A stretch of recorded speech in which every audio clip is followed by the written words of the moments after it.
السلام عليكم، ازيكم يا حبايبي؟ عاملين ايه؟ يا رب تكونوا كويسين وبخير. فيديو النهارده احداث الحلقه الاولى من مسلسل لكنه لي الجزء الثاني. لو اول مره تشوف القناه اعمل لايك للفيديو وسبسكرايب وفعل زر الجرس عشان يوصلك كل جديد. تبدا احداث الحلقه ببيرنا تقول لانوراج بان وجودي مرتبط بوجودك، ان كان انوراج موجود فبيرنا موجوده. ثم يقول انوراج هل اطرح عليك سؤال؟ ثم تقول اسال، فيقول لها كم تحبينني؟ فتقول كثيرا، أحبك لدرجة أنه إن مت لأجلك فسأكون سعيدة وراضية بذلك أيضا. فيقول لها إذا موتي. فتسقط بيرنا في النهر. ثم تتذكر بيرنا ذكرياتها مع أنوراج عندما عملوا مراسم الزواج، فينظر إليها أنوراج بكره وتسقط بيرنا في الماء وتحاول أن تعوم وتتذكر لحظاتها مع طفلتها، وعندما قالت لها أمها أنها تشبهك تماما في صغرك. فيأتي شخص مجهول ويساعد بيرنا وينقذها من الموت، والشخص ده هيكون السيد بجاج. فتستيقظ بيرنا وتقول لقد قتلني، ويقول لها هل أنت بخير؟ فتقول لقد حاول قتلي.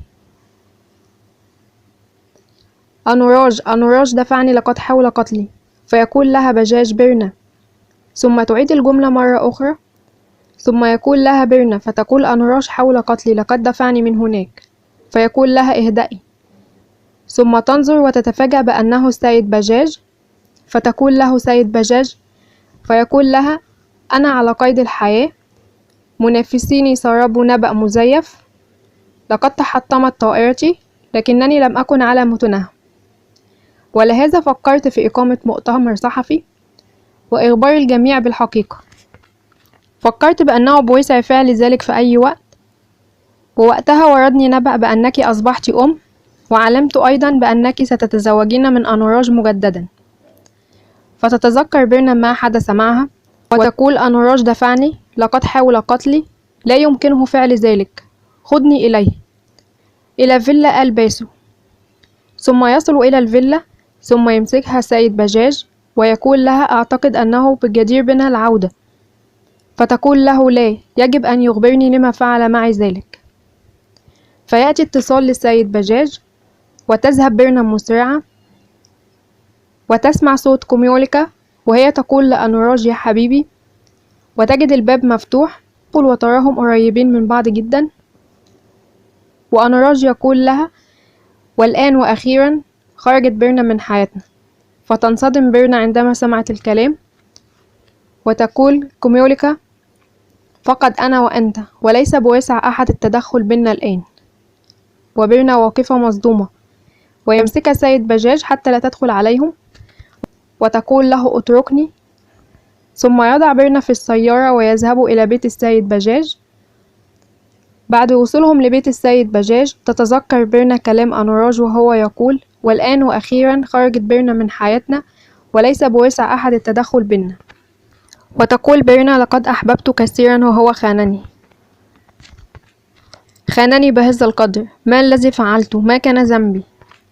فيقول لها السيد بجاج أنا أعلم لما فعل معك ذلك، لأنه لم يعد بحاجتك الآن، كان بحاجتك لمساء اليوم وحسب هو لم يعد بحاجتك بعد الآن. وتقول بيرنا له بمعنى. فيقول لها بيرنا حين تركت كولكاتا وذهبت إلى لندن وقتها طلبت من أحد أتباعي مراقبتك وأن يخبرني بمستجدات حياتك، وهذا ما فعل جيدا، لقد أخبرني بكل ما يجري في حياتك وأخبرني عنك موليكا. فيقول كنت أعلم، هل تتذكرين حين أخبرتك أنه إن احتجتيني يوما فوقتها اتصل بي لكنك لم تفعلي، ولهذا أنا أيضا لم أأتي، لم أرغب في التدخل في حياتك. وبعد ما حدث اليوم اتصل بي تشيفين وأخبرني أنك قمت بتوقيع أوراق صباح اليوم. فتقول بيرنا أجل، أوراق وثيقة الزواج. فيقول لها بجاج تلك كانت أوراق ملكية المنزل. فيقول لها هل تتذكرين حين اشتريت قصر آل باسو من شركة السيد مولوي باسو؟ وقبل ذهابي أعطيتك بعض الأوراق، أوراق ملكية ذلك المنزل وبعض الملكيات التي قمت بتسجيلهم باسمك. ويقول لها وطبقا للأوراق التي وقعتها صباح اليوم أنت قمت بمنحهم جميعا للسيد باسو. هذه تلك الملكيات التي سجلتهم باسم طفلك. لقد قد عملت كوكي وكأنها ابنتك، ولهذا أنا أيضا اعتبرت طفلك طفلي. لكن الآن كل ذلك أصبح باسم السيد باسو. فتتذكر بيرنا ما فعله أنوراج، ويقول لها السيد بجاج: لا أستطيع أن أفهم كيف بوسع أحد أن يكون متحجر القلب هكذا، برغم من أنه يعلم أنك تحبينه.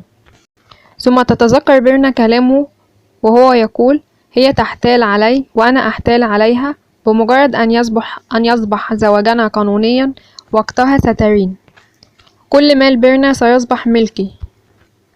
فتقول له بيرنا: أنت محق، لقد كنت هناك ورأيت كل شيء.